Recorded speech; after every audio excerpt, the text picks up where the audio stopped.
has expired. We're moving to question time, and Senator Cash. Thank you. And my question is to the Minister representing the Prime Minister, Senator Wong.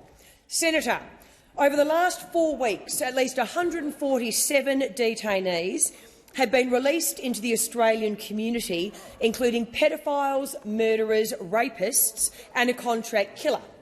The result is that just over the last few days, we have now seen 5 detainees arrested by police, including a serial sex offender being charged for an alleged indecent assault of a woman in South Australia, and the ringleader of a child exploitation gang being arrested for allegedly contacting minors.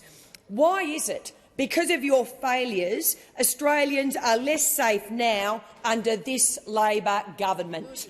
Thank you, Senator Cash. Minister Wong. Thank you, President, and I thank the Senator for her question. And I again remind those opposite that the decision to release was a decision of the High Court, imposed upon the government, and as a consequence, the government has put in place a range of measures, including those which have now been passed by the Parliament, which are clearly aimed at ensuring we do all we can to keep Australians safe. And I would think that Senator Cash would understand that the government is dealing with 2 pieces of legislation, or 2 High Court decisions, which have struck down laws which were applicable under you. And in fact, certainly in relation to the citizenship cessation. In fact, Mr Dutton has presided over not 1 but 2 unconstitutional laws. And the facts are, as much as Senator Cash wishes to interject repeatedly, that no amount— Senator Cash. As much as she wishes to interject repeatedly, the Australians are not kept safer by laws which failed.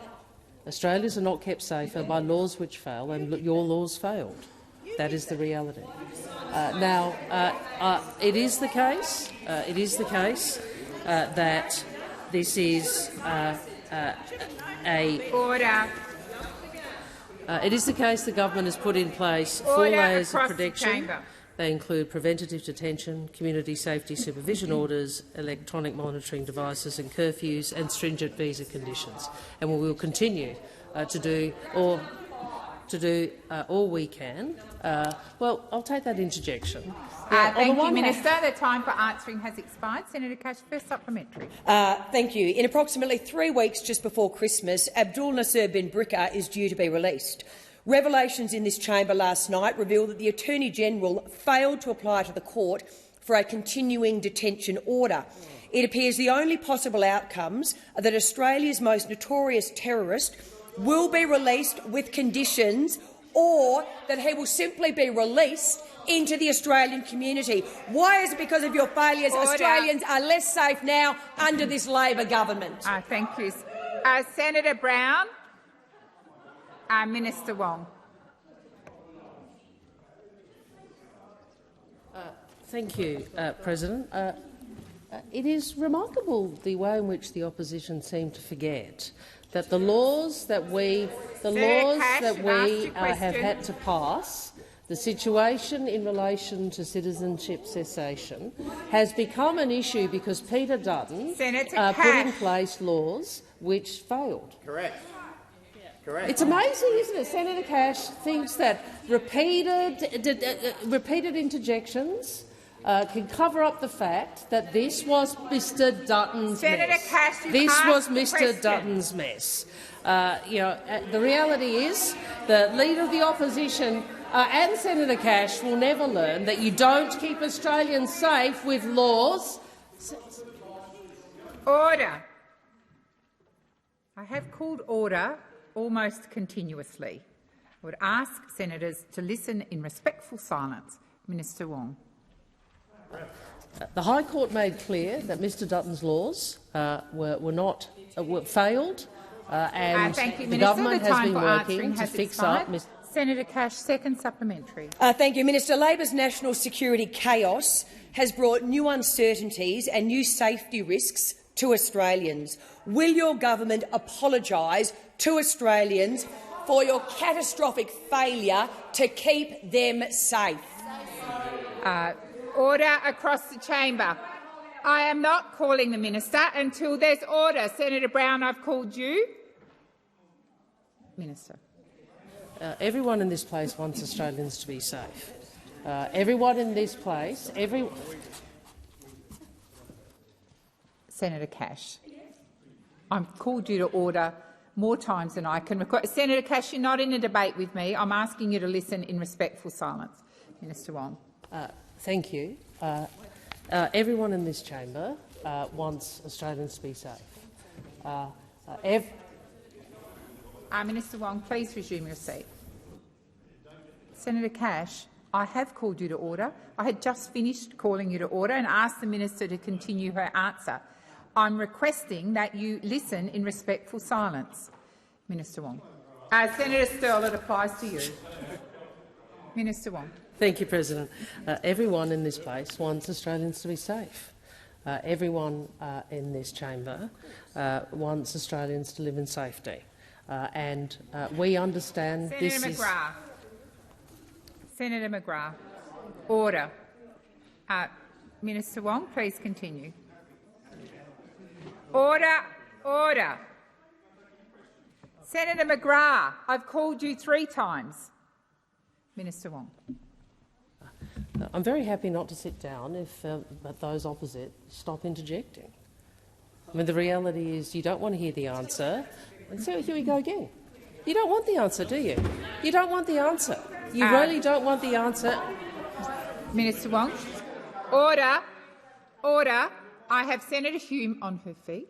Senator Hume. Thank you, Madam President. With only 7 seconds to go, the question on relevance, the question was, will the government apologise? None of that. Will the government apologise? Senator Hume, I'm not inviting you to debate. Senator Hume. I've reminded senators yesterday and the day before that when you stand for a point of order, it's not an invitation to make a statement. The minister is being relevant. Minister Wong. Those opposite always fail to remind Australians Thank you, that Minister. Mr Dutton presided over. Expired. Senator Grogan. Thank you, President. My question is to the Minister for Foreign Affairs, Senator Wong.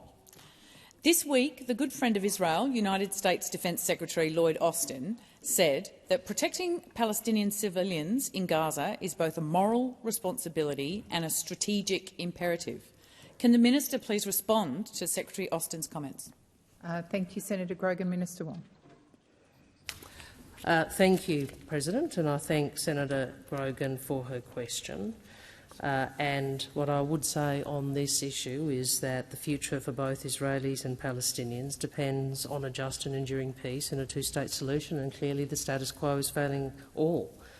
As I have said before in this place, we mourn every innocent life which has been lost in this conflict, and we express our condolences to all families and communities affected by the violence. We unequivocally condemn Hamas's terror attacks on Israel on October 7, the heinous acts of sexual violence perpetrated in those attacks, and the reneging on the recent truce arrangements. We call for Hamas to immediately and unconditionally release all remaining hostages. We have clearly affirmed Israel's right to defend itself as guaranteed by the UN Charter, and we have said, in doing so, Israel must respect international humanitarian law. Civilians and civilian infrastructure, including hospitals, must be protected. More than 60% of residential dwellings in Gaza are reported by the United Nations to have been destroyed or damaged. Nearly 8 in 10 civilians have been displaced. Civilians who fled northern Gaza are now being pushed further south, and as the conflict spreads south, there are increasingly few safe places to go. The world has witnessed a harrowing number of civilian deaths, including children. This must not continue. US Secretary of State Austin is an expert in urban warfare against terrorists from experiences fighting ISIS and, like us, is a steadfast friend of Israel. And this week he shared this wisdom.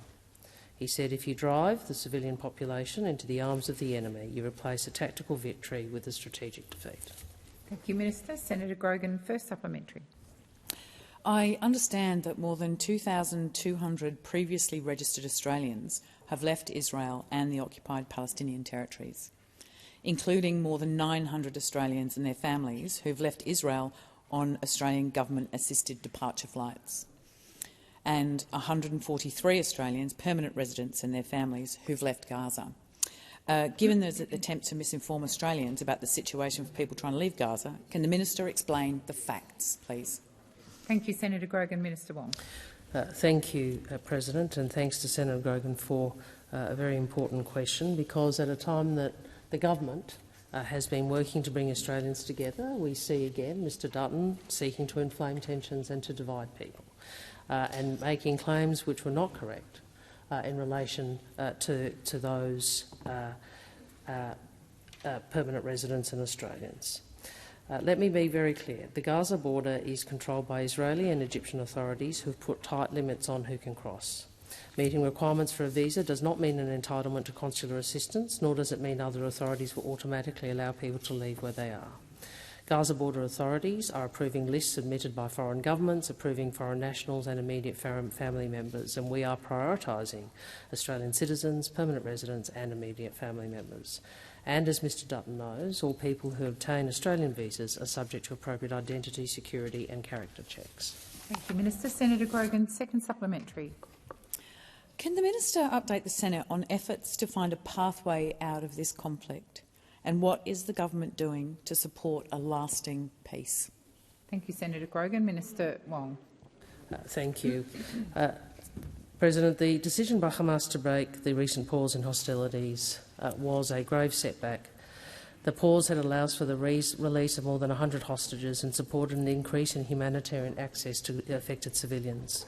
Australia wants to see this resumed, and we support international efforts towards a sustainable ceasefire.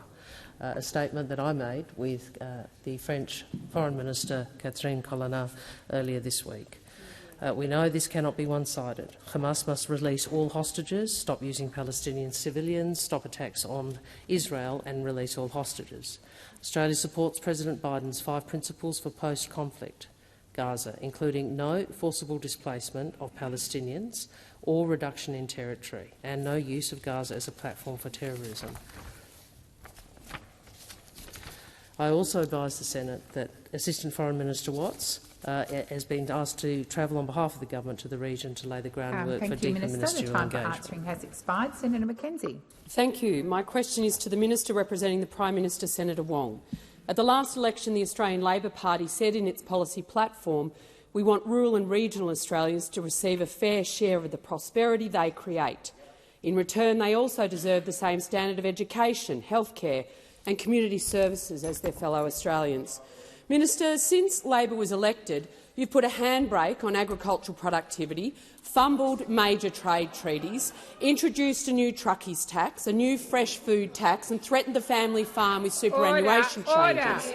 Minister, is this what the Prime Minister meant when Labor promised to deliver regional Australians a fair share of prosperity they create? And why are regional Australians less prosperous now than when you were elected? Thank you, Senator McKenzie. Minister Wong. Congratulations to Senator McKenzie on getting a question. Although I noticed that she hasn't asked a question of Senator Watt, and I have to say to her, you should have the courage to ask the Senator a question about many of these issues. I'm very happy to answer. I'm very happy. Would you like to stand up and say something? Order. Order. Order. Order.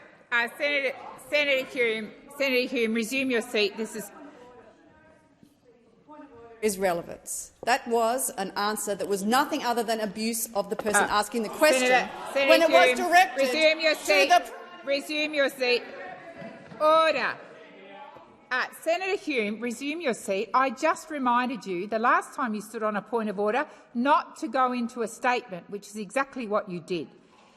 I have said to all senators in this place, order, Senator Wong. If you interject, the minister is entitled to take the interjection. I would suggest that if everyone is serious about Senator McKenzie getting an answer to her question, they listen in silence. Minister Wong. I would have thought that congratulating Senator Mackenzie on getting a question was hardly, an unfair thing to say. But if she wants me to withdraw it, she knows I'm always happy to withdraw. But I would make this point. This government has invested additional $3 billion in the agricultural portfolio, $1 billion more for biosecurity. For the first time, sustainable biosecurity funding, something you could never deliver. This government has worked to remove Senator the trade impediments with China. Have a discussion with barley producers. Have a discussion with the barley industry. Minister Wong, please resume. Senator Mackenzie, you have asked your question. You are interjecting, and your voice is louder than the minister's who's on a microphone. I would ask you to listen in silence. Minister Wong. Minister Wong, please continue. Thank you. We have worked to remove the trade impediments with China, and I have met with many in the agricultural industries, particularly barley industry. And I'll tell you what, they're pretty happy with the additional money that they are getting from those exports. So I think it's— Fixing your mess again. What was the figure, Senator Watt? $6 billion more into the Australian economy as a consequence of those trade impediments being lifted. And let's talk about healthcare. Let's talk about healthcare and the work this government is doing to increase bulk billing, to increase support into the regions for regional doctors, something you could never deliver. You know, you trumpet your support for regional Australia, but Labor is the one delivering to regional communities. Order. Order. Order.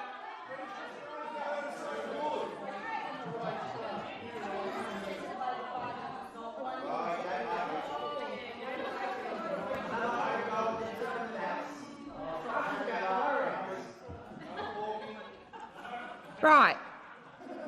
Senator Mackenzie, first supplementary. Since being elected, Labor has deliberately stuck the boot into regional Australia, and our farmers, the backbone of our agriculture sector, are actually hurting. Resume your seat. Order on my right. Senator Mackenzie is absolutely entitled to ask her question in silence. Senator Mackenzie, please continue. Thank you for your protection, Madam President. Destroying prime agricultural land to make way for wind turbines, solar panels and transmission towers. Our rural roads and regional communities have been stripped of funding, and our hospitals have had doctors diverted to the cities. Is this what the PM meant when he said under Labor, regional Australia deserved the same standards? Thank you, Senator Mackenzie. Minister. Well, President, so much in that question which wasn't correct. So much in that question which was not correct.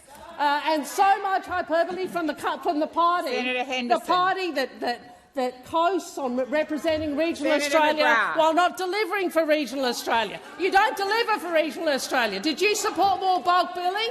Did you support more bulk billing in regional Australia? No, you don't. Did you support more measures to get medical workforce into regional Australia? No. You come in here, Senator Mackenzie, and pretend that you're a champion for the regions, but you don't deliver the policies that actually support regional communities. And no amount of hyperbole and no amount of rhetoric and walking around with a hat on makes you a representative of regional Australia. Order across the chamber.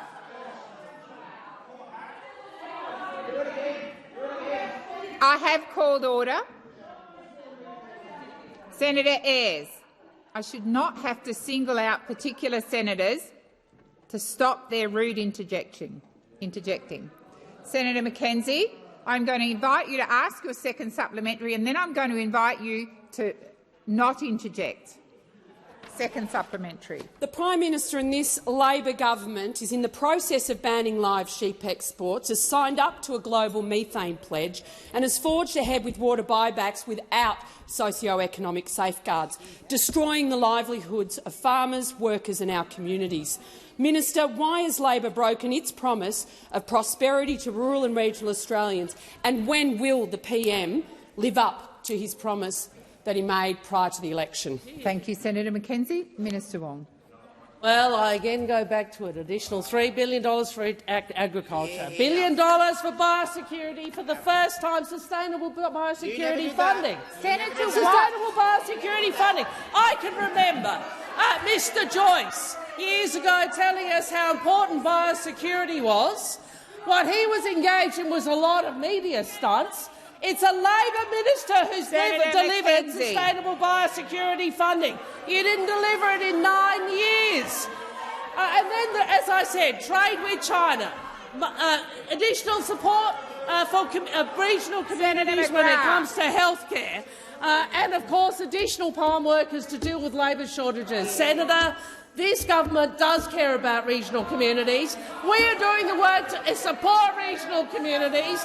I know that hurts, Senator McKenzie. I know that hurts. But the reality is we delivered more than the National Party ever could. Thank you. Thank you, Minister. Just a moment, Senator Rice. Senator McGrath, I have called you a number of times this question time.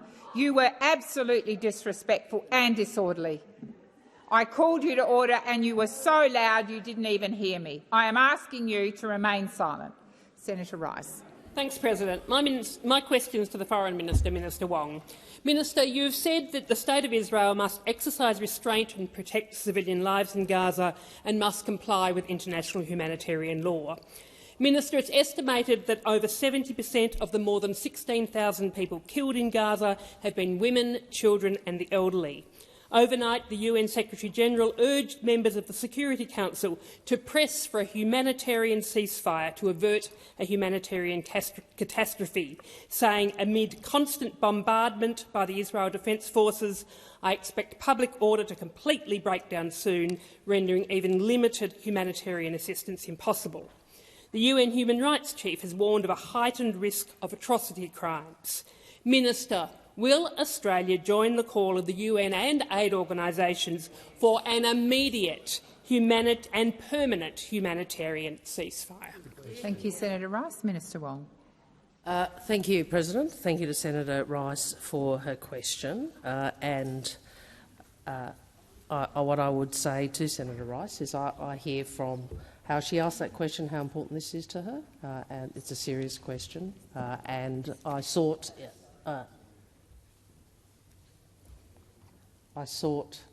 in my first answer to set out the many issues which have to be considered in the context of this humanitarian crisis in the aftermath of the heinous October 7th attacks.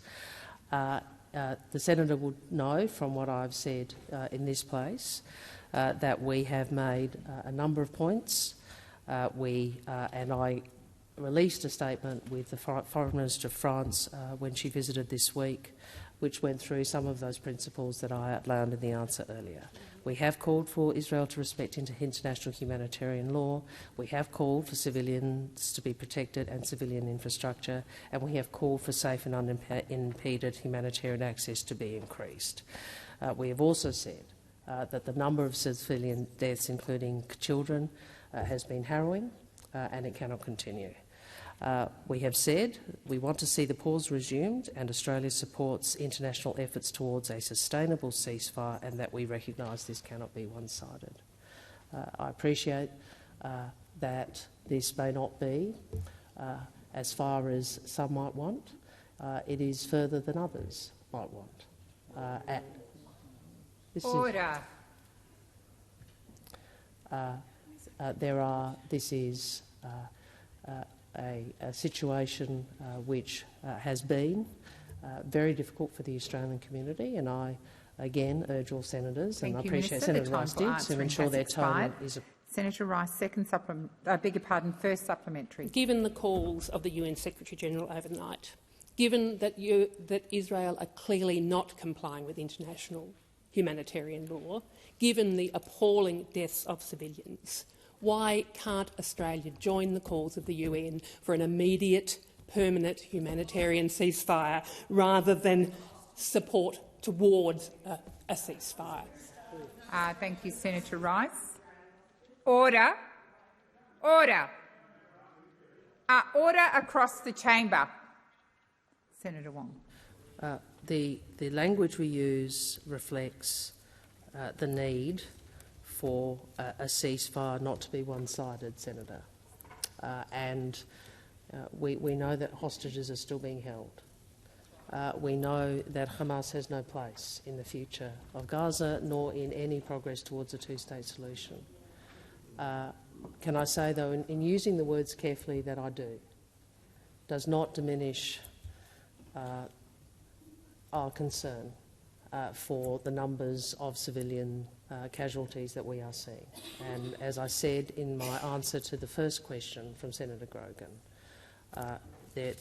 we are seeing that there are increasingly fewer safe places for anyone in Gaza to go.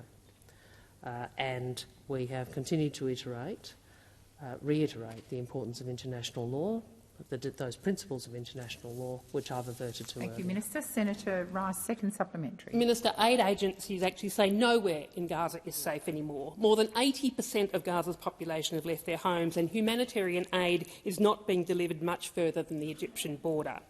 Australia's given $25 million in aid to Gaza, where there's an estimated need of over $1 billion.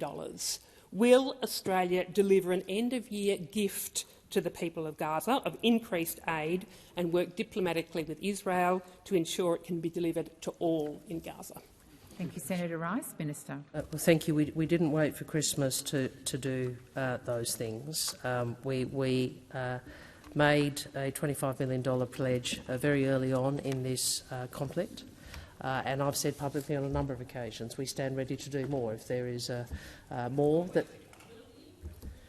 If the international community, if there is the capacity to deliver more aid and the international community calls for more aid, Australia stands ready to do more. We know what is happening in Gaza. The constraint in Gaza, as you wouldn't be aware, is access. And I come to the second part of your question. We didn't wait for Christmas to advocate, including directly with counterparts in the region, for humanitarian access. We have been doing that, and we will continue to do that. It's not a Christmas gift. This is the right thing to do because the humanitarian need is so dire. Thank you, Minister. Senator Sheldon. My question is to the Minister representing the Minister for Industry, Senator Farrell. Minister, the vast majority of businesses do the right thing by their employees and ensure that they are safe at work. However, there is a small number of businesses that do the wrong thing to attempt to get an unfair competitive advantage by putting their workers' safety at risk. In those instances, workers across Australian industries look to the government of the day to ensure that they are safe at work. How is the Albanese government standing up for the safety of Australian workers? Thank you, Senator Sheldon. Minister Farrell. Thank you, President, and I thank Senator Sheldon for his question. And I know he's made his life's work the safety of Australian workers. It shouldn't have to be said, but every worker should be safe at work and return home at the end of the day. But as Senator Sheldon noted, sadly, some employers do the wrong thing and risk their workers' safety. Earlier today, Senator Cash rose in this place and outlined how on their side of politics they stand with employers. But on this side of politics, we stand with employers who do the right thing by their workers. And the Albanese government wants to see the Australian industry, especially vital ones like manufacturing, grow from strength to strength, and we've delivered the policy settings for them to do so. But, more importantly, we stand by workers' rights to be safe at work. That's why we have acted to improve worker safety by introducing new criminal offences of industrial manslaughter, expanding the functions of the Asbestos Safety and Eradication Agency to include silica, and better supporting first responders with PTSD. We stand with workers, we stand with employers who do the right thing, and employers who do the wrong thing by their workers should take this as a warning. If they risk the safety of workers through unsafe practices, we will take action. Thank you, Minister Farrell. Senator Sheldon, first supplementary. Minister, sadly, the former Liberal and National government rejected including industrial manslaughter in model OH&S laws, showing a blatant disregard for the safety of workers. However, today's laws to criminalise the offence of industrial manslaughter help ensure the safety of workers across the Australian industry in the lead up to Christmas? Thank you, Senator Sheldon. Minister Farrell. Thank you, President, and can I thank Senator Sheldon for his first supplementary question. Sadly, far too many Australian families will be missing a family member this Christmas due to their loved ones passing away due to a workplace incident. This year, Safe Work reports that to the 23rd of November, there have been 144 workplace deaths. Last year, there were 195 workplace fatalities due to the traumatic injuries sustained in the course of work-related activity. Everyone has the right to be safe at work, and thanks to the changes that we have passed today, workers can be reassured that when there are workplace deaths due to employer failing to keep workers safe, those employers will now be held to account. Thank you, Minister. Senator Sheldon, second supplementary. And Minister, sadly, too many workers have suffered also from silicosis as a result of work-related exposure to silica dust. What steps is the Albanese government taking to tackle silicosis to ensure workers are safe at work? Thank you, Senator Sheldon. Minister Farrell. Thank you, President, and thank Senator Sheldon for his second supplementary question. Silica-related diseases like silicosis are cruel and untreatable, but they are preventable. After an alarming increase in the number of workers developing silica-related diseases, the government is taking the necessary action to protect Australian workers. The Commonwealth is working in a cooperative and coordinated way with states and territories to work through how we act on the recommendations of Safe Work Australia. And today's legislation will now allow the Asbestos Safety and Eradication Agency to lead a whole-of-government and industry approach to ending the dangers of silica dust diseases. We're keeping workers safe and ensuring industry has the tool to keep them safe. Thank you, Minister. Senator Tyrrell. My question is for the Minister representing the Minister for Health and Aged Care, Senator Gallagher. In an announcement on the 13th of April 2022, then Opposition Leader Anthony Albanese and Shadow Health Minister Mark Butler said their proposed Medicare urgent care clinics will be open 7 days a week from at least 8 a.m. to 10 p.m. if Labor was elected. I was excited to read your government's 22nd of November media release that on December 11th the Devonport Urgent Care Clinic will open, but its opening hours will apparently be 2 p.m. until 8 p.m, not 8 a.m. to 10 p.m. as promised. Minister, when will you correct the media release to say that the clinic will be open from 8 a.m. to 10 p.m, or is your pre-election commitment a broken promise? Thank you, Senator Tyrrell. Minister Gallagher. Thank you, President. I thank Senator Tyrrell for the question and for her advocacy around healthcare services in Tasmania. As I updated the chamber this week, there are a total of 48 urgent care clinics which have opened this year. There's 58 that will be opened by the end of the year. Rockhampton was the last one that opened. 51 providers have been announced. In relation to there are I'm not sure if it's that clinic, although I'll take your word for it. In establishing them, there are a number where we are working with the providers in the setup where there are reduced hours, but that over time we are working to ensure that they are open that extended period. This is a new model of care. It hasn't been done before. But where we've worked, in certain areas, whether it relates to workforce or presentations, there have been changes to the hours of operation based on those negotiations with the providers, but the expectation is that those clinics will be extended hours for that period. 8 a.m. to 10 p.m, but the idea is to cover that evening and early morning, because many of the providers are actually providing a service because we partner with GP clinics or something like that. They are open from 8 a.m. or 9 a.m, but then when they close at 5 p.m, we've been looking to extend those hours. So there are a number, well, not a number, but a few clinics where we are working with providers around the operational hours. It has largely been at providers' request due to workforce issues. It's certainly not in relation to any commitment or support or funding from the government. Thank you, Minister. Senator Tyrrell, first supplementary.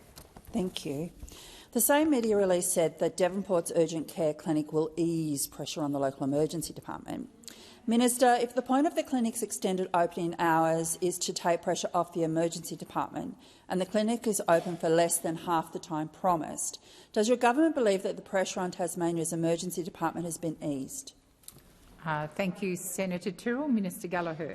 Thank you. I don't have the Tasmanian data in yet, but I did update the chamber on some of the early data that we've been seeing in Logan and Ipswich, where the clinics have been open for a bit longer. But we have seen in Ipswich, for example, semi-urgent numbers or urgent or semi-urgent cases has dropped significantly, actually by 25% lower in September than it was in August. Order. Than it was in August or July, and it's a similar story at the Logan Hospital with 10% fewer presentations in September. So this is something that we are hopeful for. Obviously, there are two aspects to it, taking pressure off emergency departments, but it's also about providing families and people with accessible health care that's bulk billed out of hours. Thank you, Minister. Senator Tyrrell, second supplementary. Well, I hope Queensland appreciates what they've got. I have seen reports saying that Tasmanians are being turned away from some urgent care clinics because demand exceeds daily patient limits. Tasmania's latest emergency department patient data shows an increase in emergency department presentations of 600 people for the month of October. Minister, does your government accept that more staff and funding are required to successfully assist Tasmania's dire health system? Thank you, Senator Tyrrell. Minister Gallagher. Well, this government does accept that, and we inherited a broken system which in 18 months we have significantly addressed areas of pressure, whether it be in bulk billing, urgent care clinics, and yesterday at National Cabinet there was an announcement of more investment in urgent care clinics because the early signs are that they are working. And in relation to the hospitals, a very big outcome of yesterday's meeting with state premiers was to work with state premiers on extra investment in the hospital system, particularly in small jurisdictions like Tasmania and the ACT, where there are fewer options than in some of the bigger cities. Our commitment through National Cabinet to be worked through over the coming months over the health reform agreement is to invest more from the Commonwealth into hospitals, to work with jurisdictions to invest more in urgent care clinics, to ensure that people are getting access to free and accessible health care. Thank you, Minister. Senator Nampijinka-Price.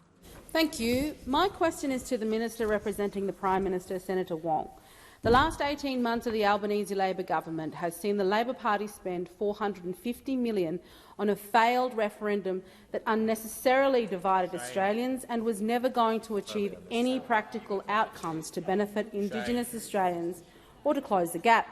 Does the Albanese government accept that all it's achieved to date is leaving Indigenous Australians more divided and further behind?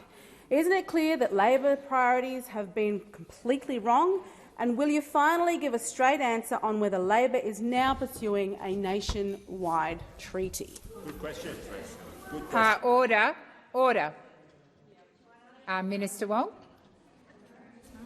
Thank you. First, in relation to the referendum, Senator, I appreciate that you took a different view to many in this community, in the Australian community, and I would point out you may say it was wasted. We went to the election after having consulted with many Indigenous leaders who took a different view to the one you've outlined, and having looked at and considered closely the statement from the heart and the process which led to that, and we made a commitment to the people of Australia that we would hold a referendum, and we did.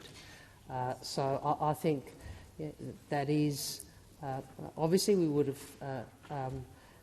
There was a result that we accept, we recognise that requires a different path, and as Senator Ms Burney has said, that will be something this government continues to consult on the way forward. So I would say to you that I hope that one of the things that we did come to in that referendum campaign is that whilst many people did not agree with a particular constitutional proposition, that Order. Yeah, the majority. Well, we lost the referendum. We accept the referendum result. But what I'm saying is, I hope that where there was cross-party support was for finding ways to close the gap and recognising the disadvantage that First Nations people face. Thank you, Minister. Senator Nampijinska-Price, first supplementary. 15 out of 19 closing the gap targets are not on track. Systemic disadvantage continues, including tragic child and family violence.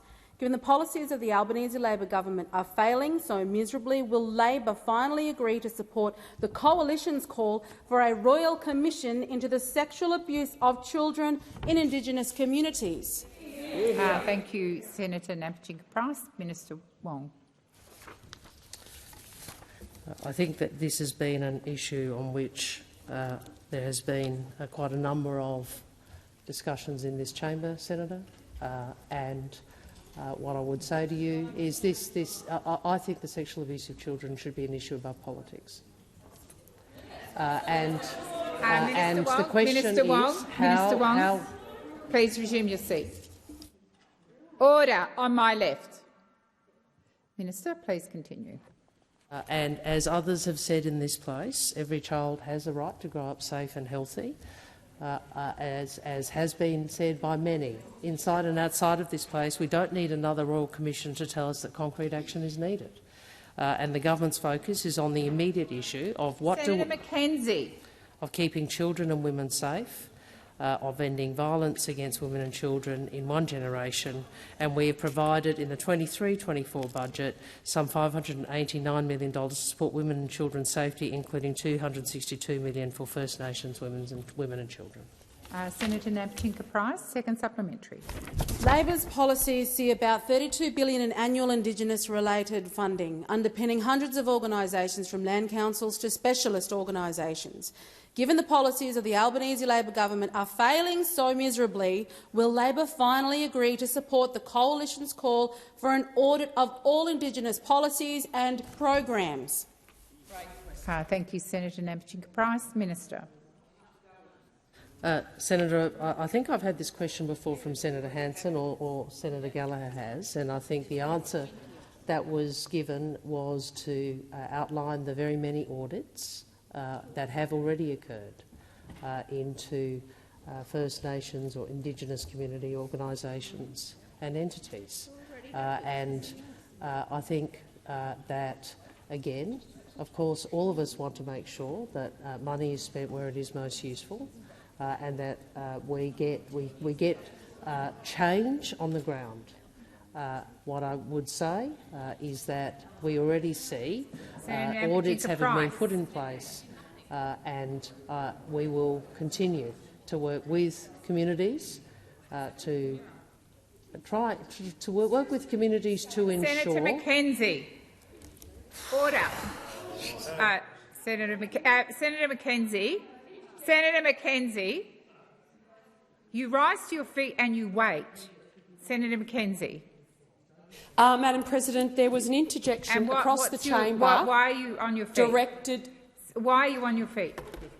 Personal reflection.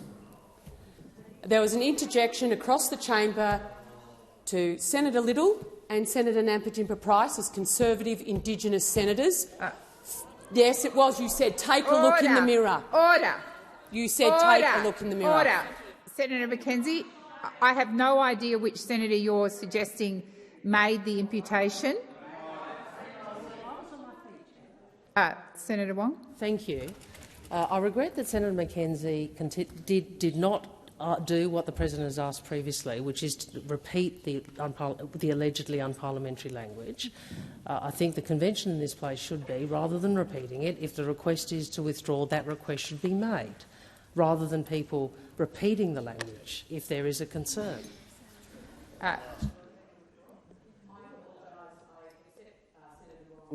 Advice, and I would seek the senator to withdraw that. And I'm sorry, I didn't. Which senator? Sorry, Senator Stewart. Thank you, Minister Wong. You've got 3 seconds left. Thank you. No, Senator Babet. Thank you, President. My question is for the Minister for Finance. Just a moment, Senator Babet. Please resume your seat. Senator Brown and Senator Hughes. Order across the chamber. Senator Babet is on his feet. He's entitled to ask his question in silence. Senator Babet, please continue. Please begin again. Thank you, President. Now, my question is for the Minister for Finance. Minister Gallagher. Minister Gallagher, we meet again. Minister, your recent social media post on X, formerly known as Twitter, claimed that digital IDs are not compulsory. Now, that post was labelled as potentially misleading. Minister, did you mislead the Australian public? Can your digital ID be compulsory? Or perhaps, Minister, are the fact-checkers wrong on this one? Thank you, Minister. Thank you, Senator Babet. Minister Gallagher. Thank you, and I thank Senator Babet for the question. Just for the record, we don't meet often at all. But can I say, and I haven't seen the post that he refers to, but the digital ID legislation makes it clear that the digital ID is voluntary for individuals accessing government services. The legislation makes that clear. I have also been on the record saying that for businesses, it is a requirement to use MyGovID for certain engagements with the ATO, and that is for security reasons and to minimise the risk of fraud relating to businesses and their transactions with the ATO. But the legislation is very clear that digital ID is voluntary and that government services must be maintained. Options for individuals to access government services must be maintained for those that choose not to have a digital ID. But the idea behind a digital ID is to improve personal or security for personal information, and we know that Australians are very worried. About 3/4 of Australians are worried about theft of identity, cybercrime scams, etc. And this is a really important way of reducing the risk, reducing the amount of personal information that's required to rent a house, to engage with government at times, to engage with the private sector as well. It's about reducing it and allowing the person to control that verification of their identity. Thank you, Minister. Senator Babet, first supplementary. Thank you, Minister. Now, the bill does indeed state that the ID is voluntary, but with multiple exceptions. Now, Section 74, as you would know, grants the regulator the power to compel the use of digital ID if they are satisfied that it is appropriate to do so. Is that true? Does the bill grant the regulator the capacity to mandate digital ID if they deem it appropriate to do so? Thank you, Senator Babet. Minister Gallagher. Thank you. And I think this goes to the point that I've just made about the fact that digital ID is required for businesses engaging with, say, the ATO at the moment, or a director's ID to minimise the use of fraud. But in relation to a person, creating or not creating a digital ID for themselves, for their personal engagement with government, that remains voluntary. And, in fact, the bill states that they must, that government services, because, of course, we can't mandate in the private sector, but in government services must maintain an option Oh, beg your pardon, Minister Gallagher. Senator Canavan. Thank you, President. Just a point of order on relevance. The question went to the specific terms of the bill in section 74 and the terms of the exemption. The minister hasn't answered that part of the question.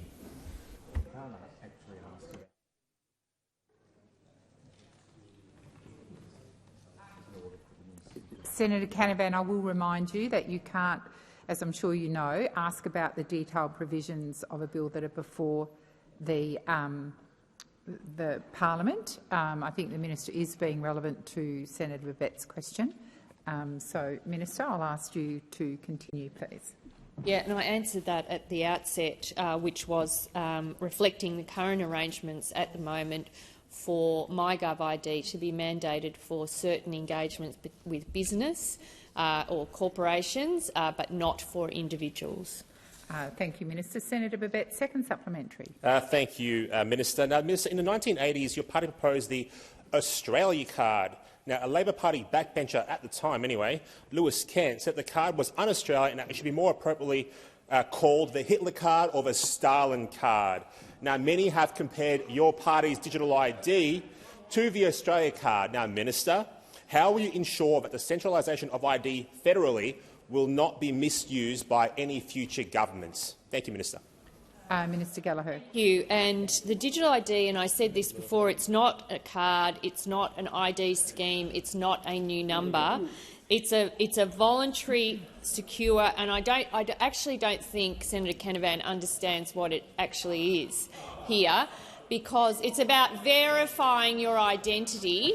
It's about verifying your identity through your own control of the information that you share online to access services. And I would say Senator Babette is a business owner, a real estate agent. You would know from dealing with rental properties and things the amount of information that you have to collect to verify potential tenants. This has the opportunity and the potential to significantly reduce the information that you as a business holder would hold in your own records about individuals that may rent properties off you, and that protects you as a business owner and it protects tenants of those rental properties. The time for answering has expired. Senator Payman. Thank you, President. My question is to the Minister representing the Minister for Employment and Workplace Relations, Senator Watt. This morning, the Senate passed the first part of the government's Closing Loopholes reforms. How will the reforms in the Closing the Loopholes bill benefit Australian workers ahead of the festive season? Thank you, Senator Payman. Minister Watt. Thank you, President, and thank you, Senator Payman, who, like so many people over here, has done so much for Australian workers. And Senator Payman, today is an important day for Australian workers, employers and our economy. So, in the words of Senator Cash today, I say Merry Christmas. Merry Christmas to all the workers of Australia. Merry Christmas to the victims of wage theft, who now see end in sight. Merry Christmas to our first responders who are now protected as a result of our laws. And Merry Christmas to the many employers who do the right thing by their workers and for too long have been undercut by competitors doing the wrong thing. And finally, I say Merry Christmas to people like Brodie Allen, a mine worker in Blackwater in central Queensland, someone that you'd think that Senator Canavan, Mr Fake Miner over there, would like to support, but of course we saw the opposite today. Mr Allen gave evidence to the Senate inquiry on our new laws while it was in Rockhampton earlier this year. Mr Allen has worked at the BHP mine. Minister Watt, please resume your seat. Order across the chamber. Senator Canavan. Order. Senator Green. Order. Minister, please continue. Mr Allen has worked at the BHP mine in Blackwater for 7 years, 7 whole years, and that whole time he was employed as a labour hire employee, which meant he was paid $40,000 less each year. And Senator O'Sullivan up the back there is groaning about the fact that someone is paid $40,000 less per year compared to their colleagues. And that means that over 7 years, Brodie is $280,000 worse off than his colleagues doing exactly the same work as him. Well, today I say to Brodie that as a result of the Parliament passing our Closing the Loophole laws, relief is inside for Brodie and for many others like him. As a result of the laws the parliament passed today, labour hire workers will no longer be underpaid. But the record will always show that the Liberals, Nationals and One Nation today voted for workers like Brodie to continue being underpaid, and they will never forget it. Shame on you. Thank you, Minister Watt. Senator Payman, first supplementary. Thank you, President. And thank you, Minister, for that response. I don't know why those opposite hate workers so much. But this morning, the Senate voted to close the wage theft loophole. Order. How will the government's wage theft reforms protect workers' wages and ensure a level playing field for law-abiding businesses? Thank you, Senator Payman. Minister Watt. Thank you again, Senator Payman. Well, I think many Australians are surprised to know that until today it was not a crime for employers to deliberately steal from the wages of their employees. And today this parliament has closed that loophole. Now, of course, many underpayments are not wage theft. Most underpayments are a simple mistake, and our new laws won't catch any of this with this new criminal offence. But these reforms passed by the parliament today will ensure that intentional cases of wage underpayment will be a crime, as it should be. And that is all as a result of the Labor government's laws. And when the Liberals, the Nationals and One Nation had a choice today, they voted to protect bosses who deliberately steal from their workers' wages. You voted against the bill. That's what it means. You voted to protect employers who deliberately steal wages from their employees. People like those working for 7-Eleven who were paid their wages in full and then had to go to an ATM by their manager and forced to withdraw cash. Minister Watt. That's who you voted to back. Has expired. Senator Payman, second supplementary. Thank you, President. Minister Burke has said that boosting and protecting wages is a key part of the government's plan to help Australians deal with cost of living pressures. What are the barriers Australian workers face to securing their wages, and how will the government's laws protect them? Thank you, Senator Payman. Minister Watt. Thank you, President. And Senator Payman, those barriers, they actually have a name. They have a name: Senator Cash, Senator O'Sullivan, Senator McKenzie, Senator Hughes, Senator Sharma. Even the newest person who arrived here in the Senate voted today to deny workers their fair share and backed in the bosses who are doing the wrong thing rather than those who are doing the right thing. The truth is that Senator Cash and the Liberal and National Party were caught flat-footed this morning, because while Senator Cash was on Sunrise this morning stirring up more division, more focused on fighting than fixing the problem, the Albanese government was working hard with the crossbench to close the loopholes that have kept workers' wages down. As I say, today the coalition had a choice to make. They could have voted to stop labour hire workers being underpaid. They could have voted to stop bosses deliberately stealing from their workers' wages. But to quote Senator Cash, she said, "I will always stand with the employers of Australia, even when they're deliberately stealing their workers' wages, even when they're underpaying their workers." Shame on you. Answering has expired. Senator Birmingham. Mr. President, my question is to the Minister representing the Prime Minister, Senator Wong. Minister, after 18 months of the Albanese Labor government, and as Australians end 2023, Australians are being forced to live with a worsening per capita recession, with historic collapses in productivity, which Labor's industrial relations laws are only going to make worse, and amongst the most entrenched inflation across advanced economies. Life for Australians isn't easy under Mr Albanese, and it keeps getting harder. Why is Australia's economy struggling so much more than so many counterparts right around the world under this Labor government? Minister Wong. Thank you, President, and I thank the Senator for the question and for the opportunity to remind him, because it appears he has forgotten what it is that this government has achieved in its first 18 months. We've seen cheaper childcare, cheaper childcare for Australians. I know that is a problem for you. Cheaper medicines. I know that is a problem for you. 58 Medicare. Minister, please resume your seat. Seriously. The minister was on her feet. She has a right to be heard in silence, not for the yelling to reach such a pitch that no one could hear me calling order. That is disrespectful. Minister what? Minister, I don't know why those opposite are so upset by cheaper childcare. I don't know why those opposite are so upset by cheaper medicines. I don't know what those opposite are so upset? Why they are so upset by tripling of the bulk billing incentive?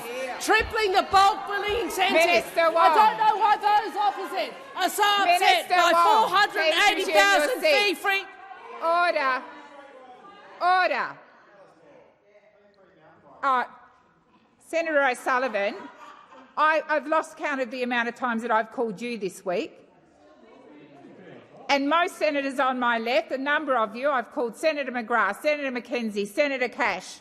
Your interjections are absolutely disrespectful. They are way too loud and they are disorderly. The minister has the right to be heard in silence. Minister.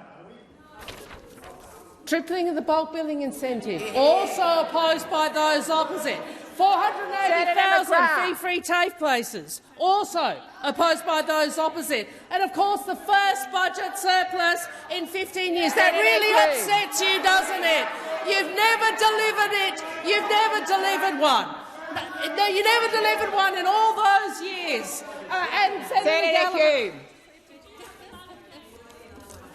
Senator Hughes, when you've quite finished, order. Order across the chamber. Minister Wong. 624,000 new jobs, and of course I could go on, but one of the ones I want to focus on is, of course, the fact that we are seeing wages rising for the fastest rate for a decade. Order. Wages rising for the fastest rate for a decade, including for minimum wage workers and aged care workers. And don't they hate that? Don't they hate that? Even Senator Hume, just the other day, this week again, telling us what she and the coalition really think. Oh, we can't have higher wages. It might lead to higher inflation. You've always been against higher wages for working people, and you were today. This side stands absolutely committed to providing better wages and working conditions for Australians, and that is a contribution to the cost of living for Australians, something you will never understand because you hate backing wage increases, don't you, Senator Hume? Minister Wong. Order. Senator Birmingham, I'm not calling you right now. Senator Birmingham, please resume your seat.